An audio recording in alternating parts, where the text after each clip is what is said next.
Right Bharat చేతిలో పాకిస్తాన్ కు చావు దెబ్బ తగిలింది. యుద్ధ విమానాలతో దాడికి యత్నించిన పాక్ సేనల్ని భారత బలగాలు తిప్పికొట్టాయి. విమానాశ్రయం, సైనిక కేంద్రాల లక్ష్యంగా ప్రయోగించిన డ్రోన్లు, 6 ఫైటర్ జెట్స్ ను భారత సైన్యం నేలమట్టం చేసింది. ఇదే అంశానికి సంబంధించి ఫుల్ డీటెయిల్స్ మా ఢిల్లీ ప్రతినిధి రామకృష్ణను అడిగి తెలుసుకుందాం.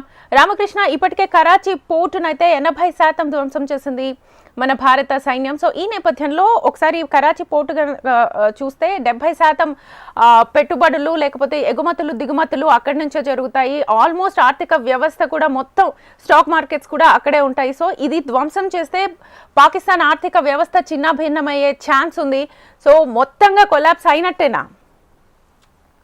ఇక చూసుకున్నట్టుగైతే గత రాత్రి నుంచి కంటిన్యూస్ గా ఈ యుద్ధం జరుగుతుంది. మరి ఎటువంటి పరిస్థితుల్లో కూడా భారత ఆర్మీ ఎక్కడ తగ్గడం లేదు.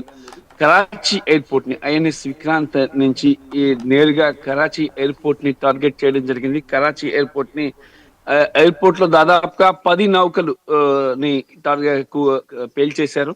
మరి దాదాపుగా చూసుకున్నట్టుగైతే ఇప్పటికే 3 ఫైటర్ జెట్లను కూడా పేల్చేయడం జరిగింది. 2 పైలట్లను సజీవంగా పట్టుకున్నారు.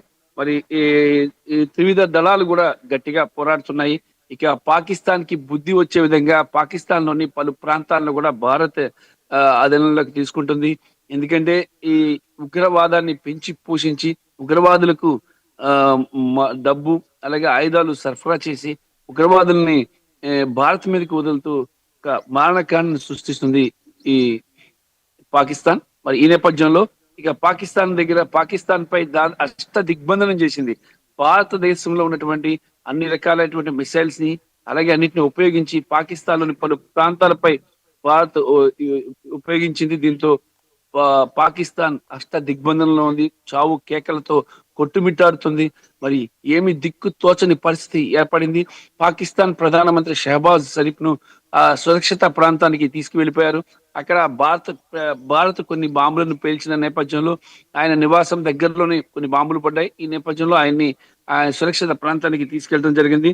ఇంకైతే ఇక తాజా పరిస్థితిపై ఇటు అమెరికా, చైనా, ఇక కొన్ని దేశాలన్నీ కూడా, సౌదీ అరేబియా వంటి దేశాలు మధ్యవర్తిత్వం చేయడానికి, ఈ వార్ని నిలుపుదల చేయడానికి, శాంతియుతంగానే చర్చల ద్వారా సమస్యను పరిష్కరించుకోవడానికి అన్ని రకాల ప్రయత్నాలు అయితే చేస్తున్నారు. మరి ప్రస్తుతం అయితే పరిస్థితి అయితే చాలా ఉద్రిక్తంగానే ఉందని చెప్పాలా.